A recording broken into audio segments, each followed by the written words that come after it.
ജോയ്സ് മേർ മിനിസ്ട്രീസിന്റെ സുഹൃത്തുക്കളും പാർട്ട്നേഴ്സുമാണ് ഈ പ്രോഗ്രാമിന്റെ ചിലവുകൾ വഹിക്കുന്നത്.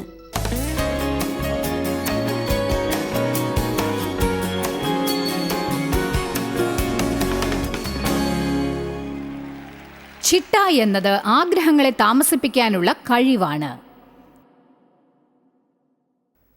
നിങ്ങൾക്ക് സ്വന്തം ആഗ്രഹങ്ങൾക്ക് കാലതാമസം ഉണ്ടാക്കാനാവുമോ? അവസാനം ഒരു മികച്ച ഫലം ഉണ്ടാക്കിയെടുക്കാനാണത്. ഞാൻ ബുദ്ധിമാനായ ഒരു കർഷകനെ കുറിച്ച് പറയാം. ഒരു കർഷകൻ പീച്ച് മരങ്ങളുടെ ഒരു തോപ്പുണ്ടാക്കിയെന്നിരിക്കട്ടെ. അതെങ്ങനെയാണെന്നറിയില്ലേ? മണ്ണിൽ ചെറിയ കൊമ്പുകൾ നട്ടുപിടിപ്പിക്കുക. അത് മരമായി വളരാൻ കുറേ വർഷങ്ങൾ എടുക്കും. കർഷകൻ അതിനെ ഓമനിക്കും, അതിന് വെള്ളം നനയ്ക്കും, അതിനെ മൂടൽമഞ്ഞിൽ നിന്നും മറ്റ് കൃമികീടങ്ങളിൽ നിന്നും സംരക്ഷിക്കും. അങ്ങനെ ഒടുവിൽ അതൊരു മരമാകും. അതിന് നിറയെ ഇലകളുണ്ടാവും. നല്ല ആരോഗ്യമുള്ള മരമായി തീരും. അയാൾ ഫലത്തിനായി കാത്തിരിക്കും. അതാ ഫലങ്ങളുണ്ടായി, ചെറിയ പീച്ചസ്, കാണാൻ നല്ല ഭംഗി. അങ്ങനെയാണ് ദൈവം നമ്മെക്കുറിച്ചും ചിലപ്പോൾ ചിന്തിക്കുന്നത്. ഓ, നീ ഒരു കൊമ്പായിരുന്നപ്പോൾ ഞാൻ പ്രവർത്തിക്കാൻ തുടങ്ങി. എന്റെ മകന്റെ ജീവിതം എന്ന മണ്ണിൽ നിന്നെ ഞാൻ നട്ടു. നീ വേര് പിടിക്കാൻ ആരംഭിച്ചു. എന്നിട്ടൊടുവിൽ നിനക്ക് ചെറിയ ചില്ലകൾ വളരാൻ തുടങ്ങി. ഞാൻ പഴങ്ങൾ കാണാനായി കാത്തിരുന്നു. അപ്പോൾ അതാ ഒരല്പം സ്നേഹമുണ്ടായിരിക്കുന്നു. കൊള്ളാം. ഒരല്പം സന്തോഷമുണ്ടായിരിക്കുന്നു. കൊള്ളാം. ഒരല്പം സമാധാനമുണ്ടായിരിക്കുന്നു. കൊള്ളാം. ദൈവം വളരെ ആവേശത്തിലായിരിക്കും. പക്ഷെ നിങ്ങൾക്കറിയാമോ, അവൻ ബുദ്ധിമാനായ കർഷകനും കൂടിയാണ്. ബുദ്ധിമാനായ പീച്ച് കർഷകൻ എന്താണ് ചെയ്യുക? ആദ്യത്തെ വർഷം ചെറിയ ചെറിയ കുട്ടി പീച്ചസ് ഉണ്ടാകുമ്പോൾ അവൻ അവയെ മുഴുവൻ പറിക്കും. അവ പഴുക്കുന്നതിനും വളരുന്നതിനും വലുതാവുന്നതിനും മുൻപ് അവൻ അതെല്ലാം പറിക്കും. അവൻ അങ്ങനെ ചെയ്യുന്നത് എന്തിനാണ്? എന്തുകൊണ്ടാണ് നമ്മൾ പലപ്പോഴും ദൈവം നമ്മൾ ഫലമുള്ളവരാവുന്നത് തടുക്കുന്നു എന്ന് വിചാരിക്കുന്നത്?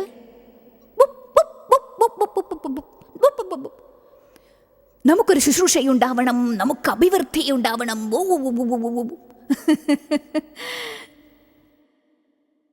എനിക്ക് ചിലരോട് ദേഷ്യം തോന്നാറുണ്ട്. സ്വന്തമായിട്ടൊരു പുസ്തകം എഴുതുന്നത് എങ്ങനെയാണ്? വിട്ടികളെ, നിങ്ങളുടെ ജീവിതത്തിൽ ഇന്നേ വരെ ഒരു പുസ്തകം പൂർത്തിയാക്കിയിട്ടുണ്ടോ? പുസ്തകം എഴുതുന്നതിന് മുൻപ് ആദ്യം പോയി അത് മുഴുവനും വായിക്കും.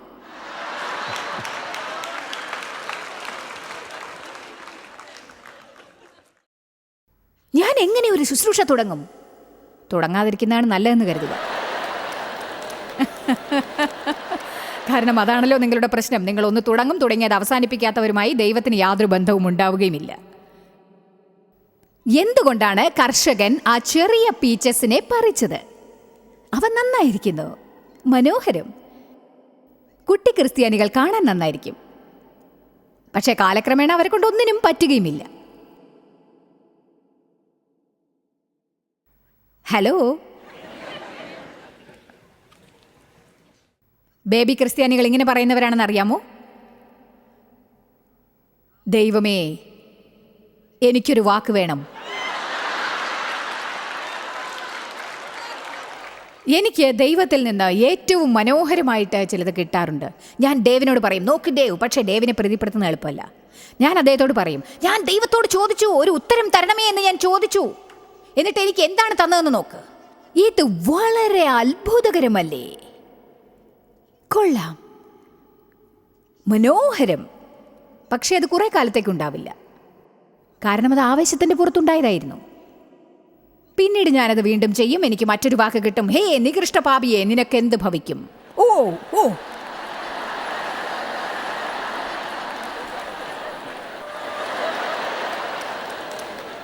അതെ, ഞാനിത് 25-30 പ്രാവശ്യം ശ്രമിച്ചു നോക്കിയിട്ടും ഡീസൻ്റ് ആയിട്ടൊന്നും തന്നെ കിട്ടിയില്ല.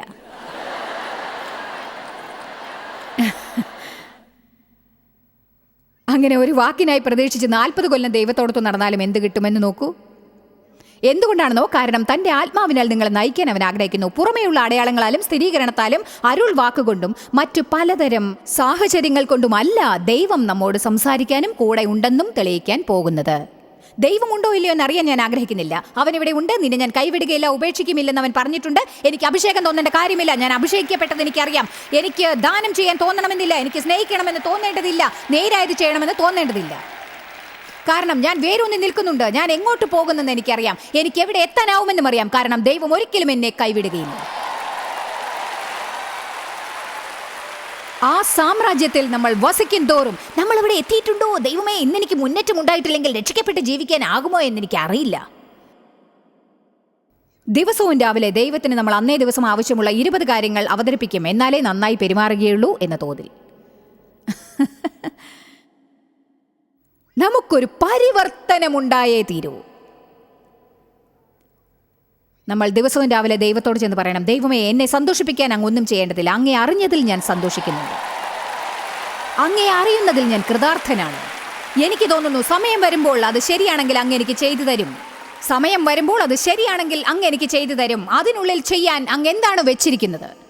ഇന്ന് ഞാൻ ആരെയാണ് സഹായിക്കേണ്ടത്? ഇന്ന് ഞാൻ ആരെയാണ് അനുഗ്രഹിക്കേണ്ടത്?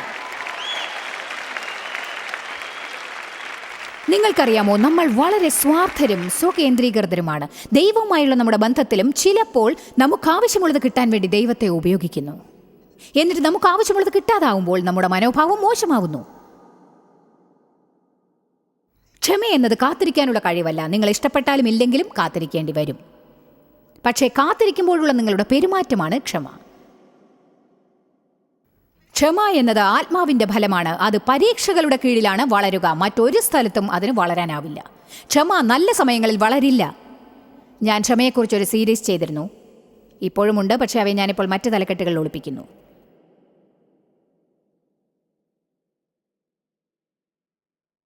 കാരണം ഞാൻ ലേണിംഗ് പേഷ്യൻ്റ് എന്ന സീരീസ് വിൽപ്പനയ്ക്കായി ടേബിളിൽ വെച്ചാൽ ആരും അത് വാങ്ങുന്നില്ല.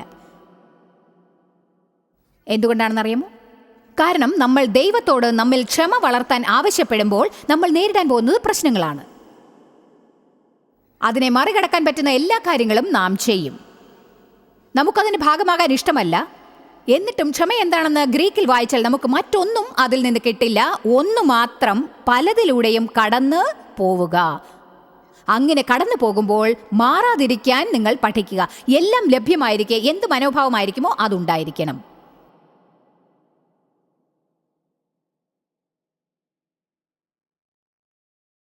അത് ശരിയാണ്. ഇപ്പോൾ നിങ്ങൾ കൈതട്ടുന്നു.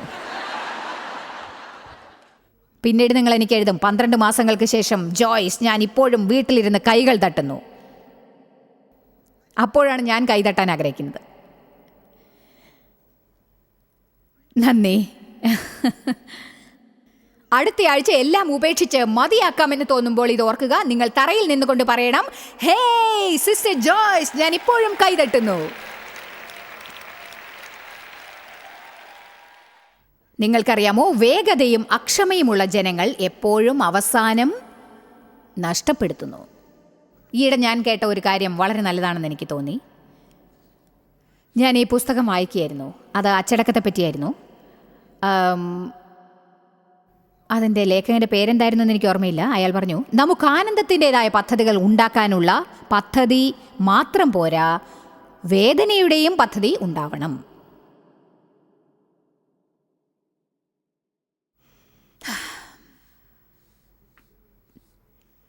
നിങ്ങളുടെ ഉന്മേഷത്തിന് നന്ദി. അപ്പോൾ ഈ സ്ഥലം മുഴുവനും ഇതാ ഇങ്ങനെയായി.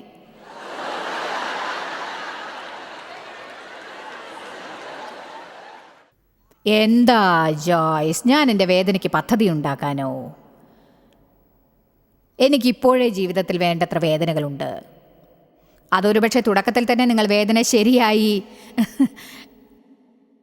പ്ലാൻ ചെയ്യാത്തതുകൊണ്ടാവാം. ഞാൻ അങ്ങനെ പറയാൻ കാരണം എന്താ? ഞാൻ ജിമ്മിൽ പോയി ആഴ്ചയിൽ 3 പ്രാവശ്യം വർക്കൗട്ട് ചെയ്യും.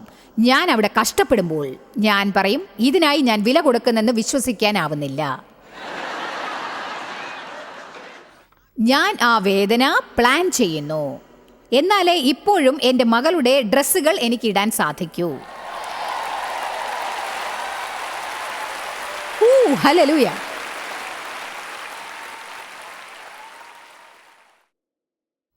ഞാൻ ഞായറാഴ്ച എവിടെയെങ്കിലും പോകും. അവർ എനിക്കിഷ്ടപ്പെട്ട ഡെസേർട്സ് കഴിക്കും. ഈ ഭൂമിയിലെ എനിക്ക് ഏറ്റവും ഇഷ്ടപ്പെട്ട ഡെസേർട്ടായിരിക്കും അത്. ഞാൻ അത് കഴിക്കാൻ പ്ലാൻ ചെയ്യും.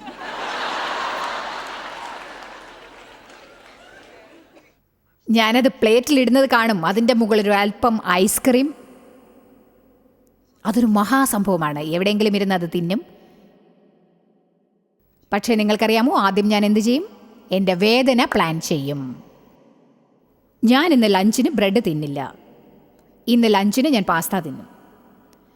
ഞായറാഴ്ച രാത്രി ഞാൻ തിന്നാൻ പോകുന്ന കാലറീസിന് വേണ്ടി ഞാൻ എന്നെ തയ്യാറാക്കിയിരിക്കുന്നു. നിങ്ങൾ വേദനയും സന്തോഷവും ഒരുപോലെ പ്ലാൻ ചെയ്യുകയാണെങ്കിൽ നിങ്ങളുടെ ജീവിതത്തിൽ സമീകൃതതയുണ്ടാവും. ഒടുവിൽ അഹങ്കരിക്കാൻ തക്ക ഒരു ജീവിതം എനിക്കുണ്ടാവും. പക്ഷേ നിങ്ങൾ വെറും സന്തോഷം മാത്രം പ്ലാൻ ചെയ്യുകയാണെങ്കിൽ നിങ്ങൾക്ക് ഒടുവിൽ വേദനയല്ലാതെ യാതൊരു സന്തോഷവും അനുഭവിക്കാനാവില്ല. ഹലോ, ഞങ്ങളുടെ മിനിസ്ട്രിക്ക് കടങ്ങളൊന്നുമില്ല. ഇതുവരെ കടങ്ങൾ ഉണ്ടായിട്ടുമില്ല. എന്തുകൊണ്ടാണെന്നോ? കാരണം ഡേവ് മേയർ ക്ഷമയുള്ളവനാണ്. അദ്ദേഹം പറയും, പണമുണ്ടാവുമ്പോൾ നമുക്കത് വാങ്ങിക്കാം. അതുകൊണ്ട് കുറെ കാലം ഞങ്ങൾക്ക് വേദനാജനകമായ ചുറ്റുപാടുകൾ ഉണ്ടായിരുന്നു. കാരണം ഞങ്ങൾക്ക് വലിയ കെട്ടിടം ഉണ്ടായിരുന്നില്ല. ഞങ്ങൾ ഏതെങ്കിലും സ്ഥലത്ത് ഒരു ചെറിയ സ്ഥലമായാലും അവിടം വാടകയ്ക്ക് എടുക്കാറുണ്ട്. എല്ലാ സ്ഥലത്തും സാധനങ്ങളുണ്ടാവും. ഒരു ഡിപ്പാർട്ട്മെന്റ് ഇവിടെയാവും, മറ്റൊന്നത് ആ പാർക്കിംഗ് സ്ഥലത്തായിരിക്കും, വേറെ ഇവിടെ, മറ്റൊന്ന് അവിടെ. പിന്നെ എവിടെയൊക്കെ ഡെസ്ക് വെക്കാമോ അവിടെ എല്ലാം ഞങ്ങൾ ഡെസ്ക് വെച്ചിട്ടുണ്ടാവും. എന്നാൽ ഞങ്ങളുടേതായ കെട്ടിടത്തിലേക്ക് മാറിയപ്പോൾ ഞങ്ങൾ അത് പണം കൊടുത്താണ് വാങ്ങിയത്. ഞങ്ങൾക്കൊരു സമ്മർദ്ദവുമില്ലായിരുന്നു. ഞങ്ങൾ വേദന പ്ലാൻ ചെയ്തു. ഞങ്ങൾക്ക് സന്തോഷത്തോടെ ജീവിക്കാമായിരുന്നു. പെട്ടെന്നുള്ള സംതൃപ്തിയിൽ നിന്ന് നാം വിമോചിതരാവണം. ഇപ്പോൾ തന്നെ കിട്ടണം, ഇപ്പോൾ കിട്ടണം, ഇപ്പോൾ വേണം, ഇപ്പോൾ വേണം, ഉടനെ വേണം. ഞാനും ഡേവും വിവാഹിതരായി 15 വർഷം വരെ എവിടെയും അവധി ചിലവാക്കാൻ പോയത് എനിക്ക് ഓർമ്മയേ ഇല്ല.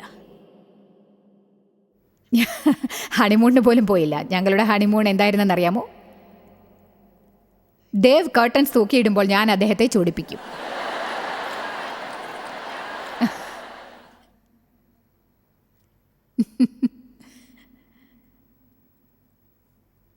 ഞങ്ങൾക്കൊന്നുമില്ലായിരുന്നു.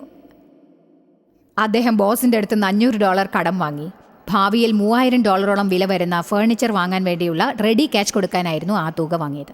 ആ ഫേർണിച്ചർ വേണ്ടത്ര ഗുണമില്ലാത്തതുമായിരുന്നു. ദേവ് ഒരു രാത്രി കട്ടിലിൽ ചാടി കിടക്കാൻ നോക്കിയപ്പോൾ കിടക്ക താഴെ വീണു. വേറൊരു സമയം കട്ടിലൊടിഞ്ഞു വീണു. ഓർമ്മയുണ്ടോ? കട്ടിലൊടിഞ്ഞു, കിടക്കയും കീറി. ഞങ്ങൾക്ക് മറ്റൊന്നുമില്ലായിരുന്നു. അതുപോലെ ഞാൻ എൻ്റെ 20-ാം വയസ്സിൽ സിഗരറ്റ് വാങ്ങി വലിക്കാനായി സോഡ ബോട്ടിൽസ് വിറ്റത് ഞാൻ ഇന്നും ഓർക്കുന്നു. വിൽക്കാൻ പറയുന്നത് എന്തും വിറ്റ് ഞാൻ സിഗരറ്റ് വാങ്ങി.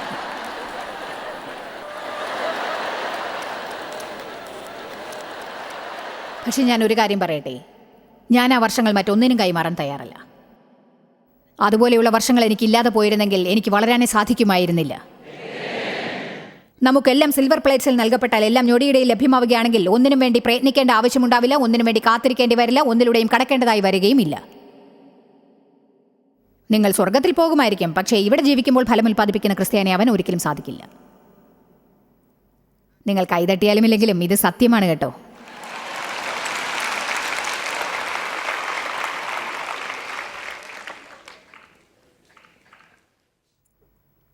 ലൂക്കോസ് 15 നമ്മൾ മുടിയനായ പുത്രനെക്കുറിച്ച് പറഞ്ഞത് ഓർമ്മയുണ്ടോ?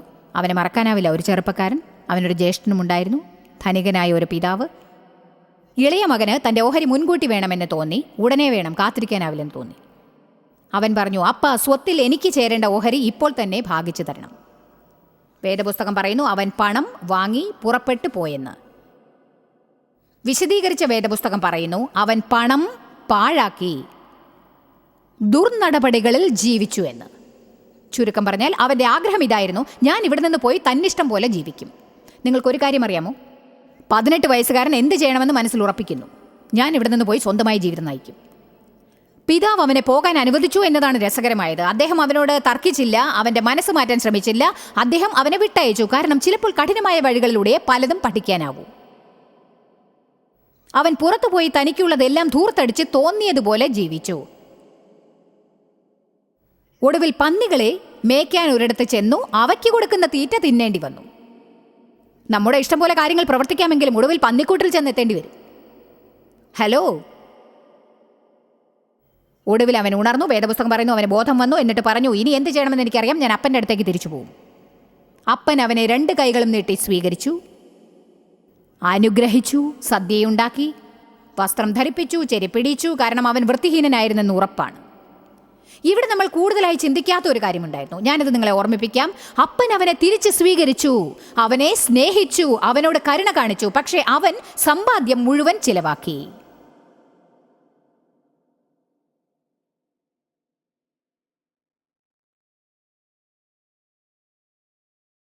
നിങ്ങൾക്കൊരു കാര്യം അറിയാമോ? നമ്മൾ എന്ത് തെറ്റ് ചെയ്താലും അതിന് മാപ്പ് നൽകപ്പെടും. അതുകൊണ്ട് നാം എല്ലാം പാഴാക്കണമെന്നും ധൂർത്തടിക്കണമെന്നും സന്തോഷിക്കാനും ജീവിതം ആനന്ദിക്കാനും പണം ചിലവാക്കണമെന്നല്ല ഞാൻ പറഞ്ഞു വരുന്നത്. നമ്മൾ ഒരല്പം കൂടി ക്ഷമ കാണിക്കുകയാണെങ്കിൽ ഒരല്പം കൂടി കടന്നു പോകാൻ തയ്യാറാകേണ്ടതാണ്. എല്ലാവർക്കും ദൈവകൃപയെക്കുറിച്ച് സംസാരിക്കാൻ ഇന്ന് വളരെ ആഗ്രഹമുണ്ട്. അങ്ങയുടെ കൃപയ്ക്ക് നന്ദി ദൈവമേ. കൃപ എന്നത് അയഞ്ഞ ഒരു ജീവിതം നയിച്ച് രക്ഷപ്പെടാനുള്ള ഒഴിവ് കഴിവല്ല. അതെ, ദൈവകൃപ കാരണം നമുക്ക് മാപ്പ് നൽകപ്പെടും. അതിന് കാരണം ദൈവകൃപയാണ്. നമുക്ക് സ്വർഗത്തിൽ പോവാം. പക്ഷേ നമ്മൾ വിശുദ്ധ ജീവിതം നയിക്കണമെന്ന് ദൈവം ആഗ്രഹിക്കുന്നു. നമ്മൾ നമ്മെ ചിട്ടപ്പെടുത്തണമെന്ന് അവൻ ആഗ്രഹിക്കുന്നു. നമ്മൾ വിശുദ്ധിയുള്ളവരായിരിക്കണമെന്ന് ആഗ്രഹിക്കുന്നു. നമ്മൾ ദാതാക്കളാകണം. സ്വകേന്ദ്രീകൃതരും സ്വാർത്ഥരുമാകരുതെന്ന് അവൻ ആഗ്രഹിക്കുന്നു. നമ്മൾ ക്ഷമയുള്ളവരാവണമെന്ന് ആഗ്രഹിക്കുന്നു. കാരണം വേദപുസ്തകം പറയുന്നു, ക്ഷമയാലും വിശ്വാസത്താലും മാത്രമേ ദൈവ വാഗ്ദാനങ്ങൾ ലഭ്യമാക്കാൻ സാധിക്കുകയുള്ളൂ എന്ന്. നമുക്കൊരു അവകാശിയോ ഒരു തൊഴിലാളിയോ ആവാം. എനിക്ക് അവകാശിയാവുന്നതാണ് കൂടുതൽ ഇഷ്ടം. എനിക്കൊരു കാര്യം അറിയാം, എന്നേക്കാൾ എത്രയോ മികച്ചത് എൻ്റെ മക്കൾക്കുണ്ട്.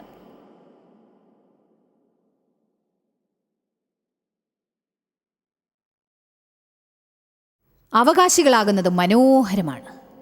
നമ്മൾ ക്രിസ്തുവിനോടൊത്ത് അവകാശികളാണ്. പക്ഷെ നിങ്ങൾക്ക് തൊഴിലാളികളും ആവാം. അപ്പോൾ എല്ലാം കഠിനമായിരിക്കും.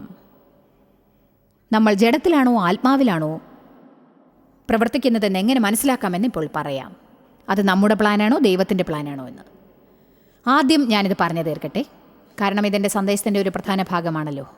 ധൃതിപ്പെട്ട് അവകാശം സ്ഥാപിക്കരുതെന്ന് ബൈബിളിൽ വേറൊരു ഭാഗത്ത് നമ്മെ പ്രോത്സാഹിപ്പിക്കുന്നു, ന്യായം വിസ്തരിക്കാതിരിക്കാനും. 1 കൊരിന്ത്യർ 4:5 പറയുന്നു, അതിനാൽ ധൃതിപ്പെട്ട് ആരെയും ന്യായം വിധിക്കരുത്. ഇനി എനിക്ക് തോന്നുന്നു പല ബന്ധങ്ങളും മുഴുവനായി നശിക്കാനുള്ള കാരണം പെട്ടെന്നെടുക്കുന്ന തീരുമാനങ്ങളാവാനാണ് വഴി എന്ന്. നമ്മൾ ആരെങ്കിലും നോക്കും, അവരെ പുറമേ നിന്ന് നമ്മൾ അളക്കും, പക്ഷെ അവരെ പറ്റി നമുക്കൊന്നും അറിയില്ലായിരിക്കും. വേദനിപ്പിക്കപ്പെട്ടത് കാരണം എൻ്റെ ചുറ്റുമുണ്ടായിരുന്ന കഠിനമായ ആവരണം ദേവിന് കാണാനായിരുന്നില്ലെങ്കിൽ എൻ്റെ കഥ എന്താകുമായിരുന്നെന്നറിയില്ല. എല്ലാവർക്കും ഒരു കഥയുണ്ടാവും. ഒരാളുടെ കഥ കേൾക്കാൻ സമയമെടുക്കുകയാണെങ്കിൽ എത്രയും പെട്ടെന്ന് എന്തുകൊണ്ടാണ് അവരുടെ പെരുമാറ്റം അങ്ങനെ ആയതെന്ന് നിങ്ങൾക്ക് മനസ്സിലാക്കാനാവും. അപ്പോൾ അവരുടെ കൂടെ കുറേ കാലം ജീവിക്കാൻ നിങ്ങൾക്ക് സാധിക്കും. ദൈവം നിങ്ങളെ അവർക്കൊരു നല്ല ഉദാഹരണമാക്കും, എന്നിട്ട് അവർക്ക് മാറാനുള്ള തീരുമാനവും നൽകും. അതുതന്നെയാണ് എനിക്കും ഡേവിനും സംഭവിച്ചതും. ദേവ് ഒരു ഭാര്യയ്ക്കായി പ്രാർത്ഥിച്ചപ്പോൾ സഹായം ആവശ്യമുള്ള ഒരു പെണ്ണിന് വേണ്ടിയാണ് ചോദിച്ചത്. ഞാൻ പറയട്ടെ, അദ്ദേഹത്തിൻ്റെ പ്രാർത്ഥനയ്ക്ക് ശരിക്കും ഉത്തരം കിട്ടി. നിങ്ങൾ ഒരുക്കമല്ലെങ്കിൽ അങ്ങനെ ഒരു പ്രാർത്ഥനയ്ക്ക് തുനിയരുത്. കാരണം അങ്ങനെ പ്രാർത്ഥിച്ചപ്പോൾ എന്നെയായിരിക്കും കിട്ടാൻ പോകുന്നതെന്ന് അദ്ദേഹത്തിന് അറിയില്ലായിരുന്നു. നമുക്ക് തീർച്ചയായും പരിശുദ്ധമായ ബന്ധമുണ്ട്. ഞാൻ അമ്മയുടെ കാറ് കഴുകിക്കൊണ്ടിരിക്കുകയായിരുന്നു. ദേവ് അവിടെ വന്നത് കൂടെ പ്രവർത്തിക്കുന്ന ഒരാളെ വിടാനായിരുന്നു. അദ്ദേഹം എന്നെ കണ്ടു. ഇത് കഴിഞ്ഞിട്ട് എൻ്റെ കാറും കൂടി ഒന്ന് കഴുകി തരാമോ എന്ന് ചോദിച്ചു. ഞാൻ പറഞ്ഞു, കാറ് കഴുകണമെങ്കിൽ സ്വയം കഴുകിയാൽ മതിയെന്ന്. ആദ്യത്തെ ഞങ്ങളുടെ ഡേറ്റിൽ ബോളിങ്ങിന് പോയി. അദ്ദേഹം ചോദിച്ചു, എന്തെങ്കിലും കുടിക്കാൻ വേണമെന്ന്. ഞാൻ പറഞ്ഞു, വേണം, ബിയർ. അദ്ദേഹം ചോദിച്ചു, 1 ഗ്ലാസ് മതിയോ എന്ന്. ഞാൻ പറഞ്ഞു, 1 മുഴുവൻ കിട്ടണമെന്ന്.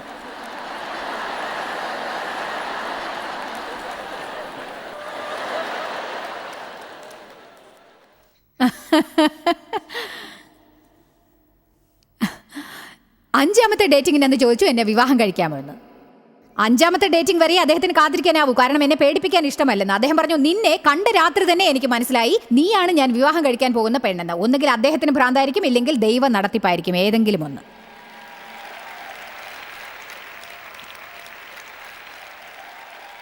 ഇന്ന് 44 വർഷങ്ങൾക്ക് ശേഷം അദ്ദേഹം കടന്ന വേദന ഫലമുള്ളതായിരുന്നെന്ന് പ്രതീക്ഷിക്കാം. ഇന്ന് ധാരാളം ജനങ്ങൾ ബന്ധങ്ങളെ വിട്ടുകളയുന്നു. ഭാര്യയോ ഭർത്താവോ സന്തോഷമുണ്ടാക്കുന്നില്ലെന്നാണ് അർത്ഥം. നമ്മൾ താരതമ്യപ്പെടുത്തേണ്ടവരല്ല. ആരും അങ്ങനെയല്ല. താരതമ്യപ്പെടുത്താൻ പറ്റിയ രണ്ടുപേരെങ്കിലും ഉണ്ടാവും എന്നെനിക്ക് തോന്നുന്നില്ല. നിങ്ങളുടെ വ്യത്യാസങ്ങളെ പ്രശംസിക്കാൻ ആദ്യം പഠിക്കുക. രണ്ടുപേരെയും ഒന്നാക്കാൻ ദൈവത്തെ അനുവദിക്കാൻ പഠിക്കുക. നിങ്ങൾ ചെയ്യുന്നത് എപ്പോഴും ശരിയായിരിക്കില്ല, മറ്റേയാൾ ചെയ്യുന്നത് എപ്പോഴും തെറ്റുമായിരിക്കില്ല. എപ്പോഴും നിങ്ങളുടെ ഇഷ്ടം നടക്കണമെന്നതുമില്ല എന്ന് പഠിക്കുക. എപ്പോഴും നിങ്ങളെ മറ്റുള്ളവർ സന്തോഷിപ്പിക്കണം എന്നത് മാറ്റി മറ്റുള്ളവരെ സന്തോഷിപ്പിക്കാനായി നിങ്ങൾ ജീവിക്കുക. ഞാനിന്ന് നന്നായി പ്രസംഗിക്കുന്നുണ്ടല്ലേ?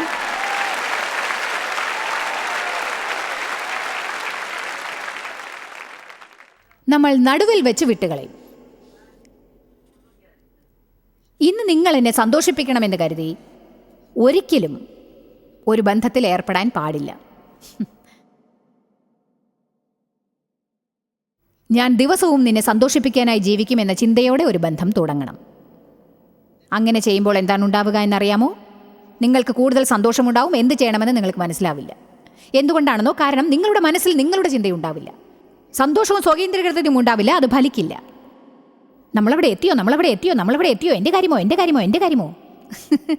കാത്തിരുന്ന് എനിക്ക് മടുത്തു, എനിക്കിനി വയ്യ, എനിക്കിപ്പോൾ തന്നെ വേണം, ഇപ്പോൾ ഇപ്പോൾ ഇപ്പോൾ ഇപ്പോൾ. ദേവിന് കുറേ കാലം കാത്തിരിക്കേണ്ടി വന്നു. ഞങ്ങൾ വിവാഹിതരായി 3 വർഷം വരെ ഞാനൊരു മനുഷ്യ സ്ത്രീയെ പോലെ പെരുമാറിയിരുന്നില്ല. ഞാൻ ദേഷ്യം പിടിച്ചിരിക്കും. ദേവ് 3 ആഴ്ചയോളം ഒരു വാക്ക് പോലും സംസാരിക്കില്ല. കാരണം എനിക്ക് നിയന്ത്രിക്കാനും ഭരിക്കാനും മാത്രമേ അറിയാമായിരുന്നുള്ളൂ. എൻ്റെ ഡാഡി എല്ലാവരെയും നിയന്ത്രിക്കുന്നതും ദേഷ്യപ്പെടുന്നതും കണ്ട് ഞാനും അങ്ങനെ ചെയ്തു. അതെ, ഞാനൊരു ക്രിസ്ത്യാനിയായിരുന്നു.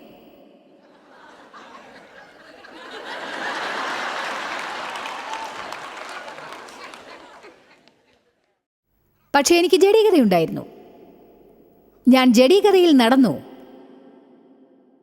ദൈവം എൻ്റെ ആത്മാവിൽ ജീവിച്ചു. പക്ഷെ അവനെ കേൾക്കാൻ എനിക്കറിയില്ലായിരുന്നു. ഞാൻ എപ്പോഴും ദുരിതം അനുഭവിച്ചു കൊണ്ടിരുന്നു. എൻ്റെ പ്ലാൻസ് ദൈവം അനുഗ്രഹിക്കണം എന്ന് ആഗ്രഹിച്ചു. ആദ്യം പ്ലാൻ ചെയ്തിട്ട് ദൈവം പ്രവർത്തിപ്പിക്കണം എന്ന് പ്രാർത്ഥിക്കുന്നത് കൊണ്ട് പ്രയോജനമില്ല. പ്രാർത്ഥിച്ചിട്ട് ദൈവത്തിൻ്റെ പ്ലാൻ എന്താണെന്ന് കണ്ടുപിടിക്കുക. അപ്പോൾ അതെന്നും പ്രവർത്തിക്കും. ജഡീകതയാണ് പ്രവർത്തിക്കുന്നതെന്ന് നിങ്ങൾക്ക് എങ്ങനെ പറയാൻ കഴിയും? ആദ്യത്തേത്, നിങ്ങൾക്ക് എപ്പോഴും അസ്വസ്ഥതയുണ്ടാവും. എപ്പോഴും അസ്വസ്ഥത. നിങ്ങൾ കഷ്ടപ്പെടും, നിങ്ങൾ അധ്വാനിക്കും, നിങ്ങൾ ക്ഷീണിക്കും, നിങ്ങൾക്ക് ഭാരം തോന്നും. ദേവിനെ മാറ്റാൻ ശ്രമിച്ചത് എത്ര പ്രയാസമായിരുന്നെന്നോ? ഹോ, അതെന്തുമാത്രം അസ്വസ്ഥമായിരുന്നു എന്ന് ഞാൻ ഓർക്കുന്നു. കാരണം അതൊരിക്കലും പ്രവർത്തിച്ചില്ല. എനിക്കൊന്നും മനസ്സിലായില്ല. ഞാൻ പറയും, ദൈവമേ, ഞാൻ എന്ത് ചെയ്യണമെന്നാണ് അങ്ങ് പറയുന്നത്? ഞാനിനി എന്താണ് ചെയ്യേണ്ടത്? പ്രശ്നം ഇതാണ്, ഞാൻ ഒന്നും ചെയ്യണമെന്ന് അവൻ ആഗ്രഹിച്ചില്ല. അവൻ എന്തെങ്കിലും ചെയ്യുമെന്ന് പ്രതീക്ഷിച്ച് ഞാൻ അവനെയാണ് വിശ്വസിക്കേണ്ടിയിരുന്നത്. ആരെയും മാറാൻ നാം ഉപദേശിക്കരുത്. കാരണം മാറ്റം ഹൃദയത്തിൽ നിന്നാണ് പുറത്തു വരേണ്ടത്. പലപ്പോഴും അവരായിരിക്കില്ല മാറ്റം ഉണ്ടാക്കേണ്ടത്, നാമാണ് മാറേണ്ടത്. നമ്മളത് മനസ്സിലാക്കുന്നില്ല. മീറ്റിംഗ് കഴിഞ്ഞ് രക്ഷപ്പെടാമെന്ന് കരുതണ്ട, ഇനിയും അവസാനിപ്പിച്ചിട്ടില്ല. എൻ്റെ ജീവിതത്തിൽ പതിവായി ഞാൻ പ്രാർത്ഥിക്കാറുള്ളത് എന്താണെന്ന് അറിയാമോ? ഇത് ദൈവികമാണെന്ന് എനിക്ക് തോന്നുന്നു. ഞാൻ വിശുദ്ധ സ്വസ്ഥതയ്ക്കായി പ്രാർത്ഥിക്കുന്നു. പക്ഷേ ജീവിതത്തിലെല്ലാം എളുപ്പമായിരിക്കാൻ ഞാൻ പ്രതീക്ഷിക്കുന്നില്ല. പകരം ഞാൻ കരുതുന്നു, കഠിനമായ കാര്യങ്ങളിലും ഞാൻ വിശുദ്ധമെന്ന് പറയുന്ന സ്വസ്ഥത നിങ്ങൾക്ക് ലഭ്യമാക്കാൻ ആവും. അതായത് ദൈവം അതിലുണ്ട് എന്നർത്ഥം. അത് അഭിഷേകിക്കപ്പെട്ടതാണ്. എല്ലാം അതാതിൻ്റെ സ്ഥാനത്തുണ്ടായിരിക്കും. ഒരൊഴുക്കും ഉണ്ടാവും. അത് കഠിനമായിരിക്കാം, പക്ഷേ അത് നല്ലതാണ്. ഇത് പ്രവർത്തിക്കും. കാരണം ഞാനിത് തനിച്ച് ചെയ്യാൻ ശ്രമിക്കുകയല്ല. യേശു പറഞ്ഞത് എന്താണ്? അധ്വാനിക്കുന്നവരും ഭാരം ചുമക്കുന്നവരുമായുള്ളവരെ എൻ്റെ അടുക്കൽ വരുവിൻ, ഞാൻ നിങ്ങളെ ആശ്വസിപ്പിക്കും, സ്വസ്ഥത നൽകും, ആശ്വസിപ്പിക്കും, നിങ്ങളുടെ ഹൃദയങ്ങളെ പുതുപ്പിക്കും. അതെ, നമുക്ക് ദൈവികമായ ആശ്വാസത്തിൽ ജീവിക്കാനാവും. അതെന്താണെന്ന് ഞാൻ പറയട്ടെ. അതാണ് കൃപ.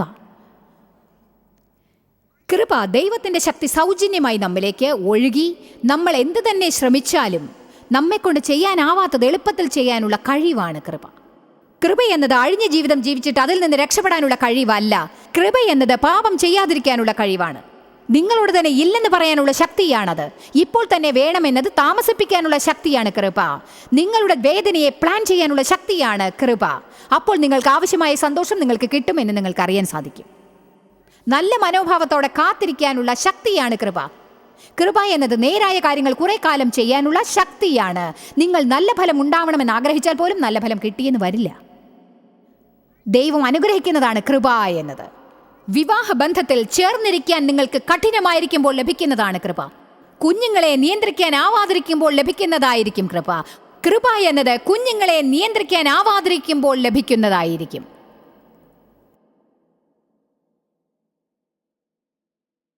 ഓരോ പരിതസ്ഥിതിയും കടന്നു വരുമ്പോൾ അത് പരിഹരിക്കാൻ ദൈവത്തിൽ നിന്ന് കേൾക്കുന്നതാണ് കൃപ. കൃപ നമ്മെ പരിശുദ്ധതയോടെ ജീവിക്കാൻ അനുവദിക്കും. കൃപ നമ്മെ ശക്തിയോടെ ജീവിക്കാൻ അനുവദിക്കും. കൃപ പരിശുദ്ധ ആയാസത്തോടെ ജീവിക്കാൻ അനുവദിക്കും. എന്തൊക്കെ കാഠിന്യങ്ങൾ അനുഭവിച്ചാലും നമ്മൾ പറയും, ഞാൻ ഒഴുക്കിലാണ്. ഹല്ലേലൂയ, ഞാൻ ഒഴുക്കിലാണ്. മറ്റെന്തിനേക്കാളും ഞാനൊന്ന് പറയട്ടെ, യേശു മരിച്ചു നൽകിയത് ജനങ്ങൾ നേടണമെന്ന് ഞാൻ ആഗ്രഹിക്കുന്നു. നമ്മളെപ്പോഴും ഭയങ്കര തിരക്കിലാണ്, പക്ഷേ ദൈവം അങ്ങനെയല്ല. അവൻ നമ്മിൽ ക്ഷമയുടെ ഫലം ഉണ്ടാക്കിയെടുക്കുന്നതിൽ തൽപരനാണ്. പെട്ടെന്നുള്ള അഭിവൃദ്ധിയേക്കാൾ നല്ലൊരു മനോഭാവത്തോടെ ക്ഷമയോടെ കാത്തിരിക്കുന്നതിലാണ് നല്ല ഫലം കാണുക എന്നത് കാലം കൊണ്ട് നമുക്ക് മനസ്സിലാക്കാൻ സാധിക്കും. ഇന്ന് നിങ്ങൾ ചെയ്യേണ്ട കാര്യങ്ങൾ എന്തുകൊണ്ട് ചെയ്യണമെന്ന് മനസ്സിലാക്കി തരാൻ ഞങ്ങൾ സഹായിക്കുന്നു. പലപ്പോഴും എന്തുകൊണ്ടാണ് ഞാൻ ഇങ്ങനെ പ്രവർത്തിക്കുന്നത് എന്ന് മനസ്സിലാക്കാൻ സാധിച്ചില്ല എന്ന് ഞാൻ ഓർക്കാറുണ്ട്. നിങ്ങളെക്കുറിച്ചുള്ള നല്ല അറിവ് നന്നായി പെരുമാറാൻ സഹായിക്കുമെന്നത് സത്യമാണ്. ജോയ്സ് മേയറുടെ ശുശ്രൂഷാ കേന്ദ്രത്തിൽ നിങ്ങൾ അറിഞ്ഞതിനേക്കാൾ നിങ്ങൾ ഞങ്ങൾക്ക് വളരെ പ്രിയപ്പെട്ടവരാണ്. ലോകം മുഴുവൻ ഈ ശുശ്രൂഷാ കേന്ദ്രത്തെ നടത്താൻ സഹായിച്ചതിൽ എല്ലാവർക്കും വളരെ നന്ദി. നമ്മൾ ഒരുമിച്ച് വിശക്കുന്നവർക്ക് ആഹാരം കൊടുക്കുന്നു, പാവപ്പെട്ടവർക്ക് വസ്ത്രങ്ങൾ കൊടുക്കുന്നു, എല്ലാ ദേശത്തേക്കും സന്ദേശങ്ങൾ അറിയിക്കുന്നു. ഞങ്ങൾ നിങ്ങളോട് അപേക്ഷിക്കുകയാണ്, ഞങ്ങളോട് ബന്ധപ്പെടുക. joycemeyer.org. നിങ്ങളുടെ പ്രാർത്ഥനകളും അപേക്ഷകളും പകർന്നുകൊള്ളാൻ, അതിനെപ്പറ്റി കൂടുതൽ അറിയുവാൻ, ജോയ്സിന്റെ പൊതുയോഗ വിവരപ്പട്ടിക ലോകം മുഴുവൻ ക്രിസ്തുവിന്റെ സ്നേഹം പകരാൻ ഞങ്ങളോട് പങ്കുചേരുക. ജോയ്സ് മേയർ മിനിസ്ട്രീസിന്റെ സുഹൃത്തുക്കളും പാർട്ട്നേഴ്സുമാണ് ഈ പ്രോഗ്രാമിന്റെ ചിലവുകൾ വഹിക്കുന്നത്.